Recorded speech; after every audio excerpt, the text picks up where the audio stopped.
ओम शांति। बाबा तो रोज कोई ना कोई नई युक्तियां बताते रहते हैं।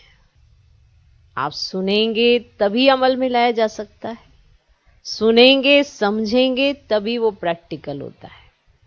अगर सुनेंगे नहीं तो अमल में कैसे लाएंगे? चाहे कोई भी कारण हो, पढ़ाई मिस नहीं करनी है, मुरली मिस नहीं करनी है, कोई भी कारण हो, तो ये अपना ही नुकसान करना है। क्योंकि बाबा रोज समझाते हैं और रोज रोज नई नई पॉइंट्स आते हैं, नई नई युक्तियां बताते हैं।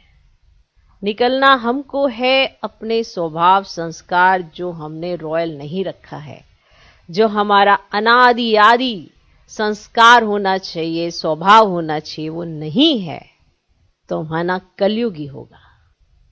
और अगर कलयुगी है तो अपना तो नुकसान करेंगे ही करेंगे, जहां रहेंगे वहां पर भी नुकसान करेंगे। तो बाबा रोज नई नई युक्तियां बताते हैं ताकि वो स्वभाव संस्कार जो तुम्हें तंग करता है, जो तुम्हें 16 कला संपूर्ण बनने नहीं देता, जो तुम्हें सर्वगुण संपन्न बनने नहीं देता, उस पर आप जीत पा सकें। इसीलिए रोज जो बाबा समझाते हैं उसमें कोई ना कोई नई नई युक्तियां होती हैं। और अगर हम सुनेंगे ही नहीं तो अमल में कहां लाएंगे?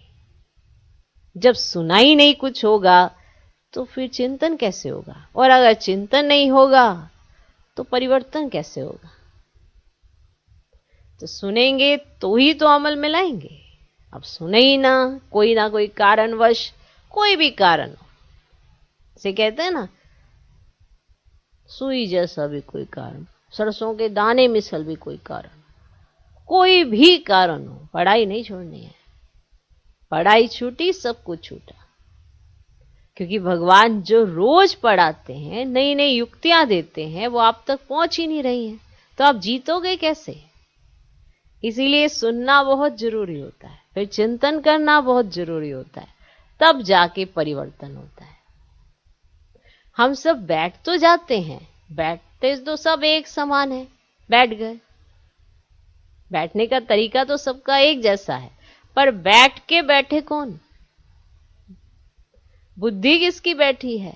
जब भगवान कुछ सुनाए तो सुनने के लिए कौन बैठा है, और समझने के लिए कौन बैठा है, अमल में लाने के लिए कौन बैठा है? यही तो हम नंबरवार बन जाते हैं।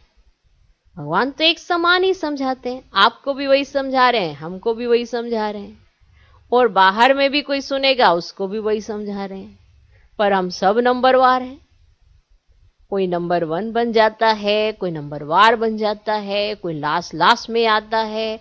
ऐसा क्यों है? क्योंकि सुनते हुए सुनते नहीं, समझते हुए समझते नहीं। इसीलिए अमल में नहीं लाएंगे तो फिर आगे कैसे चलेंगे?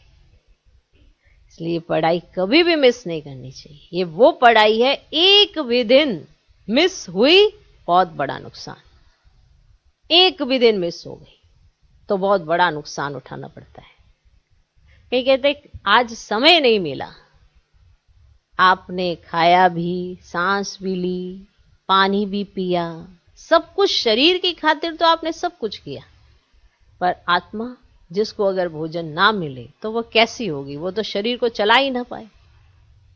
तो आत्मा को तो भोजन आपने सुबह सुबह दिया ही नहीं, जिसकी वजह से वो सारा दिन सिर्फ शरीर को चला सके, तो फिर उसकी हालत कैसी हो जाएगी? इसीलिए रोज के रोज जो जो नई नई युक्तियां होती हैं वो सुनना है और उन्हें अमल में लाना है और प्रैक्टिकल जीवन जीना है। ऐसे नहीं, कल्पनात्मक नहीं है ये ज्ञान, कोई कल्पना का नहीं है। हर एक बात प्रैक्टिकल है, पर प्रैक्टिकल अनुभव वही कर पाता है जो सुनता भी है, समझता भी है और अमल में लाता भी है। उसी को अनुभव होते हैं। बाकी सब फिर इसे कल्पनात्मक समझ लेते हैं। ऐसा नहीं होता, ऐसा नहीं होता। कैसा नहीं होता? ये तो हर एक का अपना जीवन है, जिसने ये युक्तियों को अगर यूज किया तो उसकी हर परिस्थितियों से मुक्ति हो जाती है, पुराने स्वभाव संस्कार से मुक्ति हो जाती है। और हर एक को पता होता है कौन सा मेरा स्वभाव संस्कार है जो मुझे हमेशा तंग करता है, हर स्थान पर तंग करता है। और उसी स्वभाव संस्कार को खत्म करने के लिए हम रोज मेहनत करते हैं। हम अपने ओरिजिनल स्वभाव संस्कार में अगर नहीं टिकते हैं तो इसका मतलब कलयुगी में टिकते हैं, और कलयुगी स्वभाव संस्कार होगा तो परेशान तो करेगा ही। तो इसीलिए रोज के रोज महावाक्य सुनना, समझना, अमल में लाना, ये बहुत बहुत ज्यादा जरूरी है। और जो ऐसा करते हैं उनका कभी नुकसान नहीं होता, उनका हर बात में कल्याण है। और जिनका नुकसान है, जरूर वो पढ़ाई मिस करते हैं, तभी उनका नुकसान होता है। इसीलिए जो बाबा रोज नई नई युक्तियां बताते हैं उसे अमल में लाना चाहिए, सुनना चाहिए, तभी अमल में ला पाएंगे। अच्छा, ओम शांति।